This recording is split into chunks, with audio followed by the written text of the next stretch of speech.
Amém, meus amados, que a graça e a paz do nosso Senhor Jesus Cristo sejam a atmosfera dessa noite, em nome de Jesus.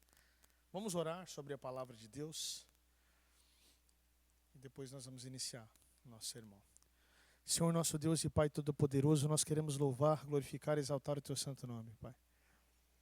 Queremos, em nome de Jesus, meu Deus, entregar nosso coração ao Senhor. Pai, fala conosco, nós necessitamos de Ti. A Tua igreja precisa do Senhor. Homens, mulheres, crianças, estão ouvindo a Tua palavra, seja onde for nesse momento. Que o Senhor possa tocar os seus corações.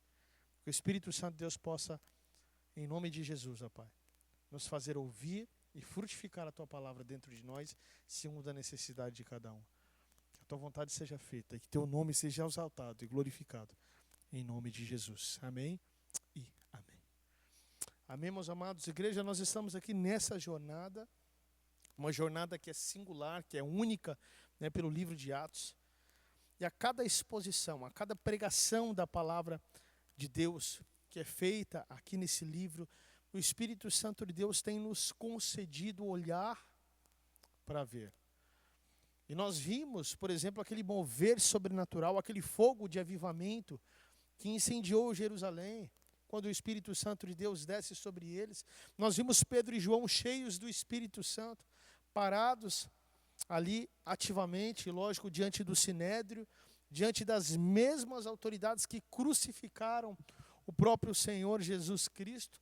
E nós vimos que eles não tremeram. Eles oraram por mais ousadia e a terra tremeu. Mas o Espírito Santo de Deus, nessa noite, vai nos levar no nome do Senhor Jesus a um lugar de profunda examinação dentro do nosso ser. Porque o inimigo das nossas almas, quando ele não pode parar a igreja pela perseguição que é externa, pela perseguição que está lá fora, então ele muda de estratégia e ele tenta corromper a igreja pela contaminação interna, ou seja, dentro da própria igreja, inserida no nosso meio, no meio da comunidade. E a ameaça mais mortal não é aquela que muitas vezes vem de fora, mas é a que nasce dentro do coração. É o pecado não tratado. É a mentira que muitas vezes é acariciada, é a hipocrisia cultivada no seio da comunidade, no nosso meio. O avivamento de Atos dos Apóstolos não é um espetáculo, é uma realidade natural, orgânica, de santidade que aconteceu e que pode acontecer. E essa noite o Senhor vai nos colocar diante de dois caminhos, diante de dois legados. De um lado, o filho da consolação, Barnabé, um homem cujo coração foi tocado de maneira verídica pela graça de Deus, e a sua generosidade foi o fruto natural, a consequência natural de um coração que foi cheio pelo Espírito Santo de Deus.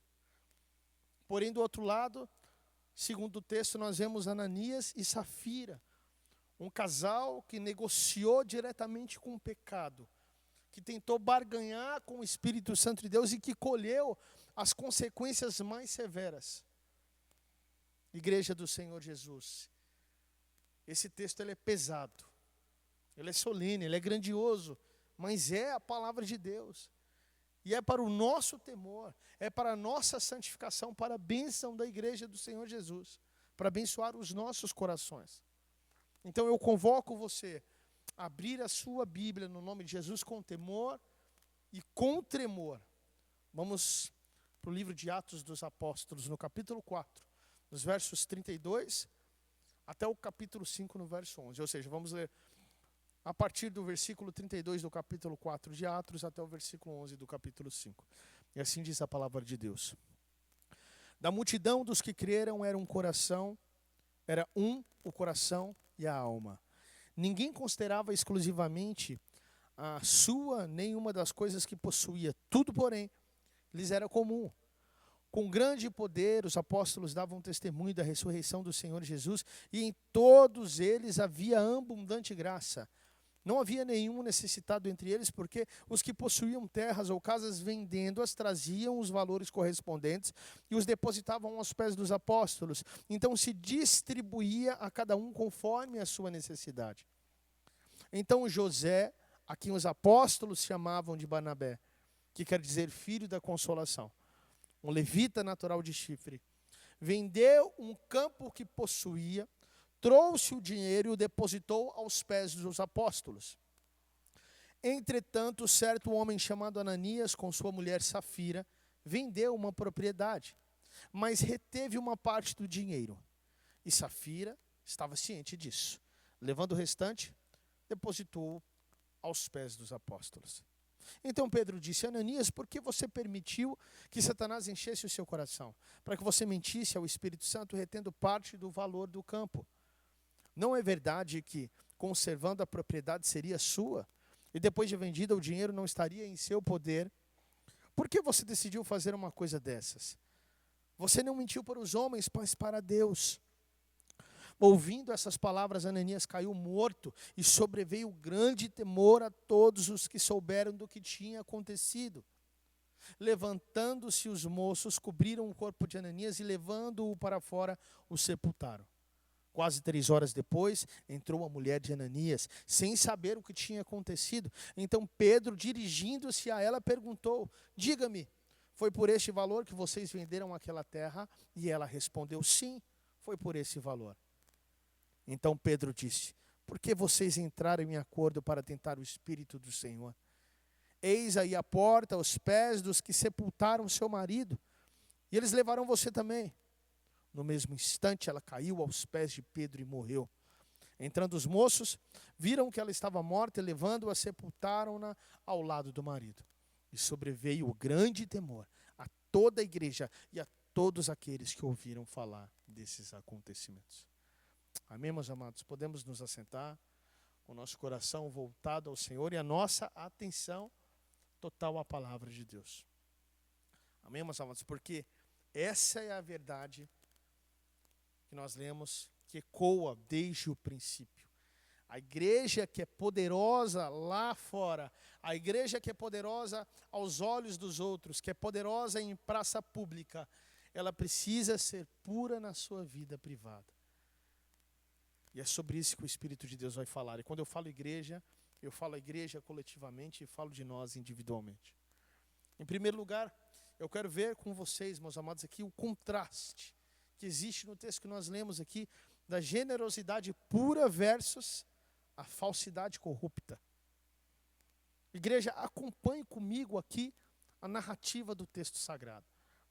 O texto nos coloca diante de um quadro que é ao mesmo tempo glorioso e ao mesmo tempo solene, grandioso, muito importante, porque é o retrato de uma comunidade onde o Espírito Santo governava de tal forma que eles tinham um só coração e uma só alma. Não são palavras minhas, mas são palavras que nós lemos no texto. Eles tinham um só coração e uma só alma. Esse é o retrato do espírito, do pensamento de união, de coletividade daquela comunidade. Então percebam, a unidade não era simplesmente organizacional e estrutural, mas era orgânica, era natural, era espiritual. E dessa realidade interior, brotava uma prática exterior que era radical, era diferente de tudo aquilo que as pessoas já tinham visto, que já tinham testemunhado. A renúncia voluntária, é importante dizer, ninguém era forçado, voluntária, dos bens em favor do próximo. Ninguém os forçou. Eles faziam aquilo voluntariamente porque queriam, porque eram tocados de maneira sobrenatural pelo Santo Espírito do Senhor. Era o amor do próprio Deus transbordando em amor prático pelos irmãos, pela comunidade, pelos que vinham de fora. Meus amados, mas é justamente nesse cenário de verdadeiro e genuíno avivamento que o Espírito Santo de Deus, com uma precisão que foi cirúrgica, expõe o contraste chocante, expõe o câncer, a doença que havia ali no meio. 2 caminhos se separam, 2 corações são revelados, a generosidade que edifica e que constrói, e a falsidade que que divide e que destrói. No capítulo 4, nos versos 36 e 37, o texto nos apresenta que um homem, e o seu nome era José. Mas os apóstolos, discernindo o seu caráter, deram-lhe um novo nome, Barnabé, filho da consolação. Olha que interessante. Irmãos, prestem atenção. No reino de Deus, o seu caráter, ele vai preceder a sua contribuição. No reino de Deus é o contrário. No mundo, o que nós fazemos, né, a capa, aquilo que é visto primariamente, precede aquilo que nós somos de verdade. Mas no reino de Deus, aquilo que nós somos de verdade, vai vir primeiro daquilo que os olhos veem, ou primeiro e antes daquilo que nós fazemos. Então, Barnabé, aqui um levita, o texto diz que ele vem de um campo, e ele traz não uma parte, não um pedacinho, mas traz toda a parte, traz a totalidade, todo o dinheiro, e ele deposita essa totalidade aos pés dos apóstolos. Mas por que ele faz isso? Porque ele já havia depositado toda a sua vida, todos os seus pensamentos, seus sonhos, seus planos, tudo que ele era aos pés de Jesus. E aqui não existe teatro, aqui não existe busca por aplausos, há uma manifestação prática e visível de uma verdade, de uma verdadeira realidade que existe dentro do seu coração. Aquilo que foi exposto, aquilo que entregou, é simplesmente a consequência daquilo que estava dentro de Barnabé, uma verdade espiritual profunda. Ou seja, o dinheiro perdeu o poder sobre aquele coração. Ele entregou tudo. E Barnabé, na verdade, ele é o contrário, ele é a antítese absoluta de Judas. Porque Judas vendeu Jesus por 30 moedas de prata. Mas Barnabé vem de um campo, que é tudo que ele tinha, para simplesmente servir a Jesus. E a pergunta que o Espírito Santo de Deus nos faz hoje, meus amados irmãos em Cristo Jesus, é: em que coluna o seu coração se enquadra? Onde se encontra o meu e o seu coração? Sabe, a sua mão está aberta, como a mão de Barnabé, ou fechada e agarrada como as mãos de Judas? A generosidade de Barnabé não era sobre finanças, não era sobre dinheiro, mas era sobre adoração. Era sobre o reconhecimento prático de que o Senhor é a minha porção, de que o Senhor é a minha herança, conforme Salmos 16:5. Logo, o avivamento do Espírito Santo de Deus não te deixa apenas falar em línguas. O avivamento não vem somente para isso, mas ele vem para te libertar da tirania de Mamon. Vem para te libertar de algo que pode aprisionar o seu coração. Sabe, meu amado?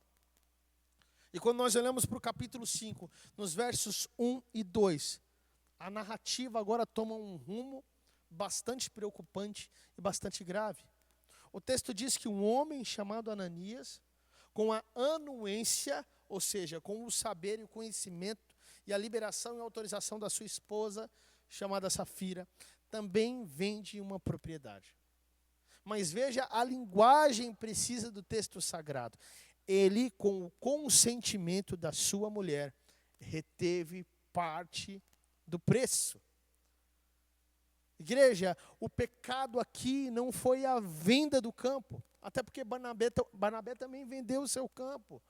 O pecado não foi a quantia, até porque não nos diz de valores, mas o pecado foi a mentira compactuada entre dois, foi a encenação espiritual. Eles queriam o status de Barnabé, sem o coração de Barnabé. Eles queriam a reputação da santidade, sem o custo da santidade, sem pagar o preço devido daquela reputação.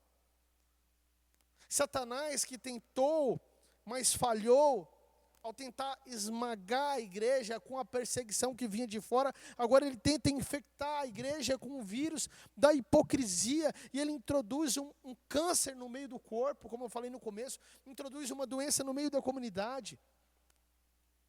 Ananias e Safira, eles não estavam apenas mentindo para os apóstolos, eles estavam tentando enganar o Espírito Santo de Deus. Os irmãos estão entendendo? Eles trouxeram não uma oferta, mas eles trouxeram ali diante da igreja uma isca envenenada para o meio do rebanho. depostaram diante dos apóstolos uma isca envenenada, um fermento de maldade que, se não fosse tratado ali com fogo do juízo, como foi, levedaria, azedaria, estragaria toda a massa, toda a comunidade, todo o povo de Deus, toda a igreja. Então a questão central, meus irmãos, não é o valor da sua oferta no culto. A questão é o que você está retendo para si. Qual é a parte do engano no meio daquilo que é santo? Que área do nosso coração, que área do seu coração talvez você não tenha entregado? Dizendo, eu entrego tudo, mas talvez está retendo uma parte. Que mentira você está pactuando em segredo? Porque é exatamente dali que brota o veneno. É exatamente dali que brota a morte. Em segundo lugar, meus amados, nós vemos o perigo da mentira ao Espírito Santo de Deus, que às vezes nós não enxergamos. Por ele ser uma pessoa invisível, talvez em algum lugar do nosso coração, de maneira, pensamos nós inconsciente, mas é consciente, fazemos isso. Igreja, aqui eu quero que vocês prestem atenção. O Espírito Santo de Deus, através do apóstolo Pedro, ele vai nos revelar o diagnóstico final desse caso. O problema não era financeiro. O problema era espiritual. O problema era mortal. O que estava em jogo não era o dinheiro que ficou, mas o coração que foi perdido, o coração que se perdeu no meio do caminho.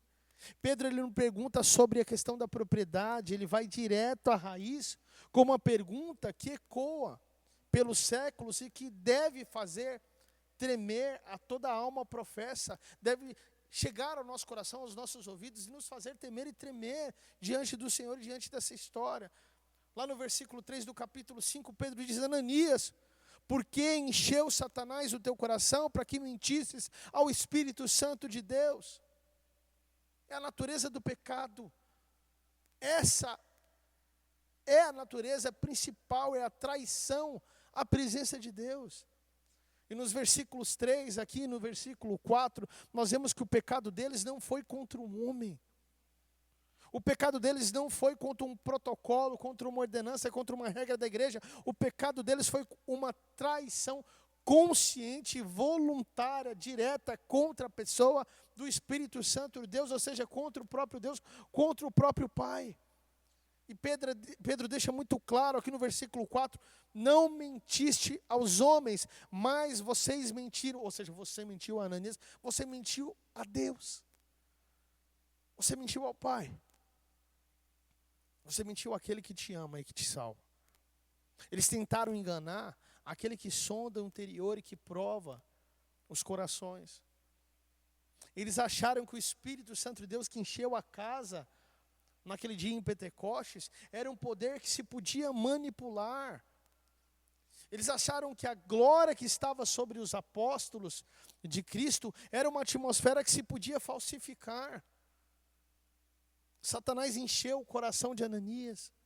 O mesmo verbo usado para Judas em Lucas 22, no capítulo 3, se você quiser anotar, e também em João, no capítulo 13, no versículo 2, a mesma estratégia, que é o quê? Usar o amor ao dinheiro e a ambição por reputação para corromper um discípulo e atacar diretamente o coração da obra do Deus vivo. Ananias e Safira não eram vítimas, entende? Tem gente que às vezes fica tentando entender o texto, procurando uma coisa que não existe. Eles eram cúmplices. Eles abriram a porta e Satanás entrou e tomou posse do coração. Esse é o perigo supremo. Um coração que conhece a verdade. Um coração que experimenta a comunidade do Espírito. E mesmo assim, escolhe arquitetar uma mentira para tentar parecer aquilo que não é. Meus amados, isso não é um deslize. Isso não é uma coisa que se faz sem querer. Isso é uma declaração de guerra contra a própria santidade do Deus vivo. E a resposta do juízo é a morte. Morte da contaminação e não da igreja do Senhor Jesus. Nós olhamos para os versículos 5 a 11 e nós vemos que a sentença é executada. Ananias, ele ouve a palavra de juízo e cai por terra morto. consequência do pecado. Irmãos, a hipocrisia, quando exposta à luz da verdade, não pode se sustentar, ela desaba. Ela cai frente à verdade do Deus vivo. E o texto diz que 3 horas depois, Safira entra. E Pedro, num ato de misericórdia judicial, movido pela compaixão do Espírito, lhe dá uma chance.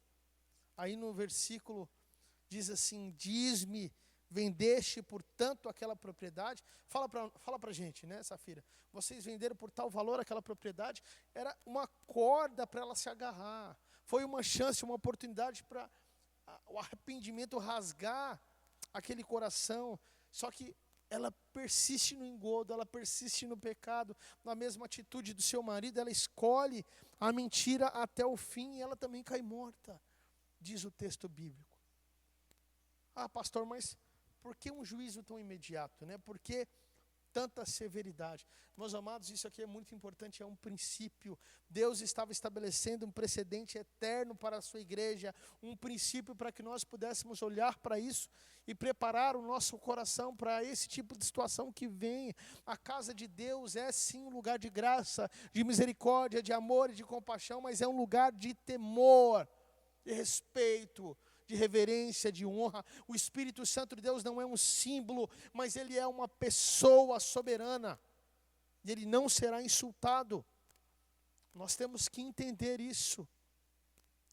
Temos que ter isso no nosso coração. Aquele juízo não foi cruel, ele foi cirúrgico. Foi o fogo de Deus queimando um câncer, uma doença, antes que ele matasse todo o corpo. A morte de 2 salvou milhares. A morte desses 2 nos salvou. E tem salvado tantos outros milhões. E gerações de pessoas dentro da igreja. O grande temor que se apoderou de toda a igreja, no versículo 11, conforme nós lemos, não era um terror doentio, não era um medo absurdo, era o santo e saudável temor do Senhor, que é o princípio da sabedoria, conforme diz a palavra de Deus. Ou seja, Deus estava dizendo ao mundo e também ao diabo: a minha igreja será santa. Amém? Estamos entendendo isso? Glórias a Deus. Aleluia, Senhor. A pergunta que fica para nós hoje é: que tipo de temor habita no nosso meio? Que tipo de temor habita o nosso coração? Um temor que nos leva a uma santidade superficial, rasa, de aparências, ou temor saudável que nos faz tremer diante da possibilidade de entristecer o Espírito Santo de Deus com a nossa hipocrisia. Em terceiro e último ponto, nós vemos a pureza da igreja. E que essa pureza gera temor. Que essa pureza e essa santidade gera reverência. Igreja do Senhor Jesus, a narrativa não termina no chão. A narrativa não termina com 2 corpos, o Espírito Santo. O divino escritor nos leva para a conclusão inevitável de todo esse acontecimento grandioso. E a conclusão não é morte, a conclusão é vida. A conclusão não é paralisia, mas a conclusão é avanço. E o versículo 11 declara: e grande temor veio sobre toda a igreja e sobre todos os que ouviram essas coisas.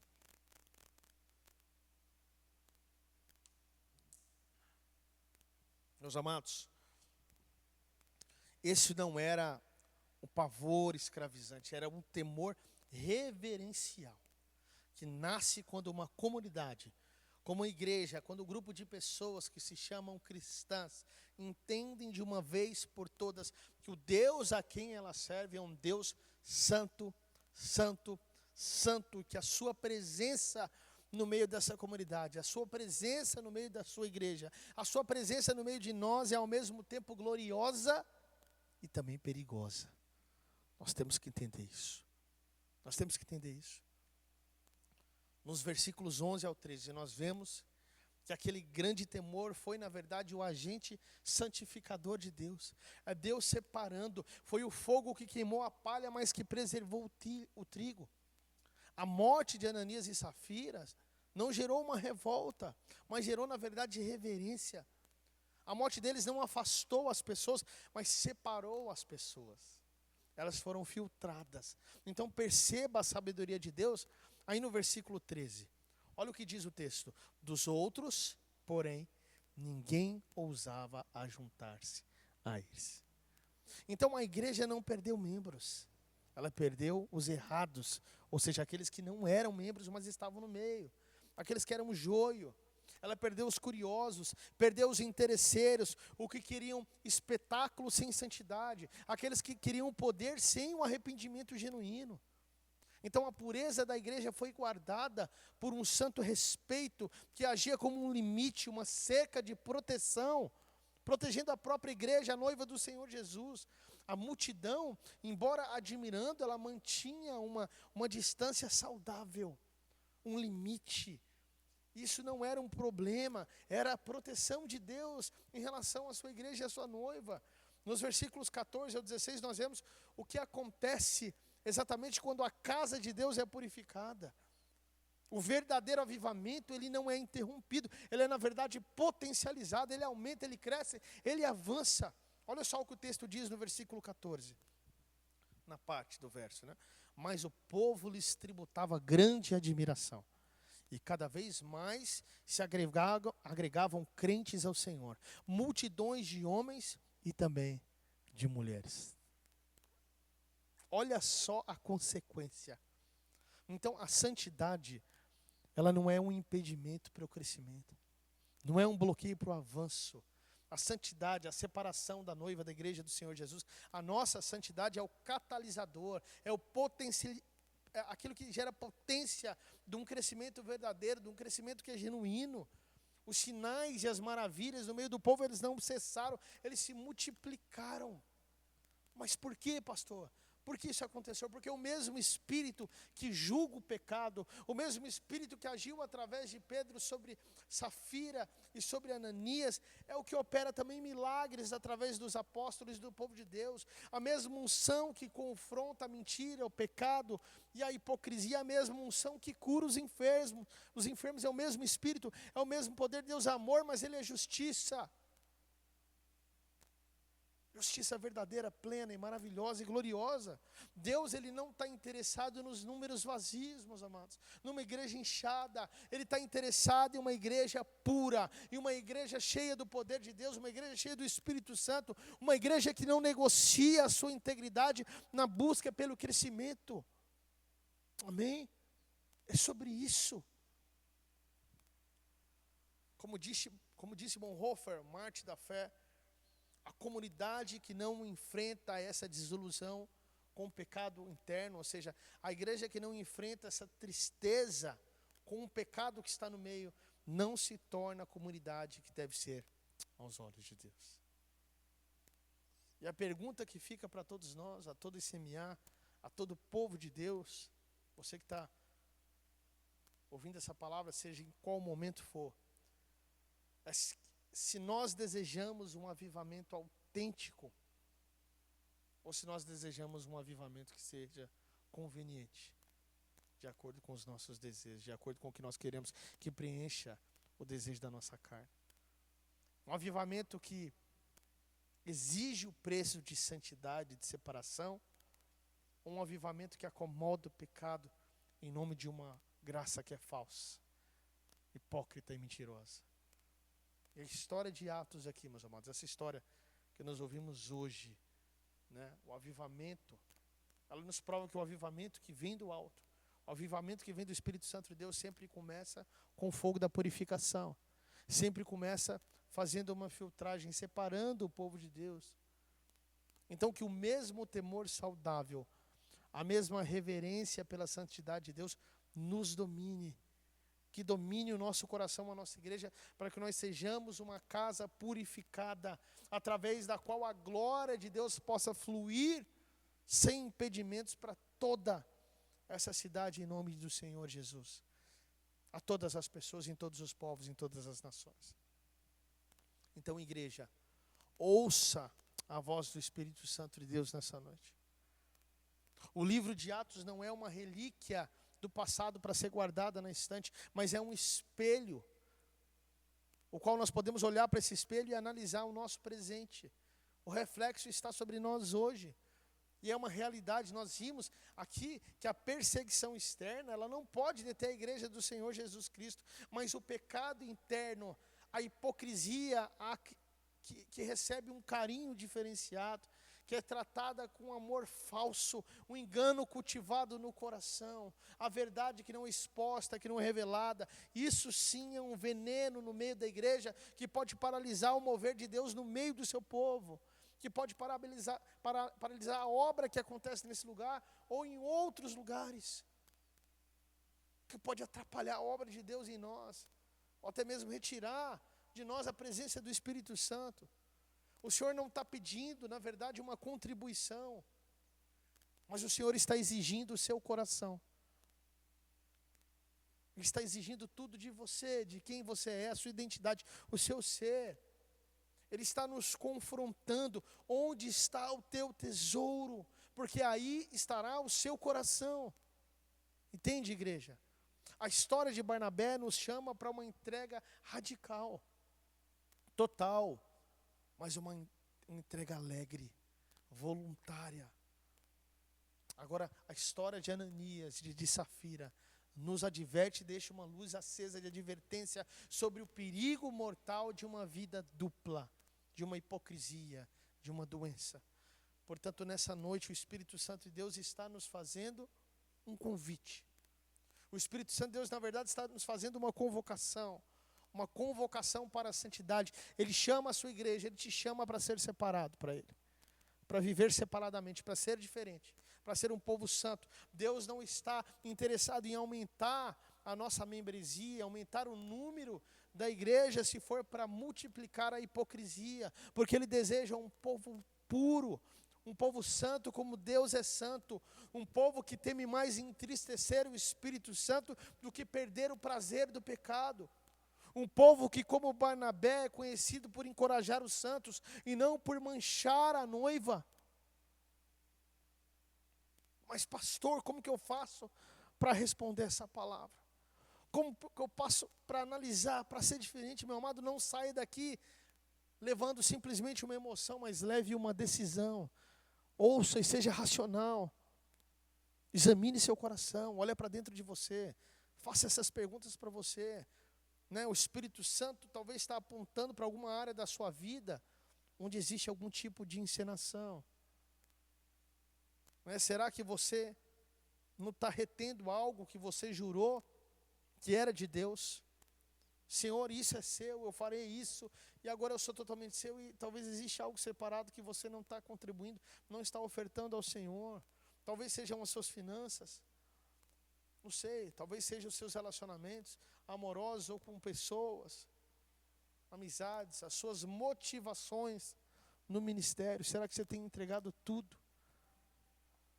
Confesse isso a Deus, converse com o Senhor e decida depois disso ser um Barnabé. Determine no seu coração que você vai viver uma vida de integridade, uma vida de transparência diante de Deus e diante dos irmãos, diante da igreja, tanto no público como no secreto, que a sua mão direita não vai saber o que a sua mão esquerda faz, e não por segredo, mas por pureza de coração, por entrega voluntária ao Espírito Santo de Deus. Seja um filho da consolação, seja um Barnabé, clame pelo temor ao Senhor e pelo temor do Senhor sobre a sua vida. Peça a Deus que coloque em você aquele mesmo grande temor de Barnabé, saudável, que purifica, que protege e que abre a porta para um avivamento que é verdadeiro, para um avivamento que é genuíno.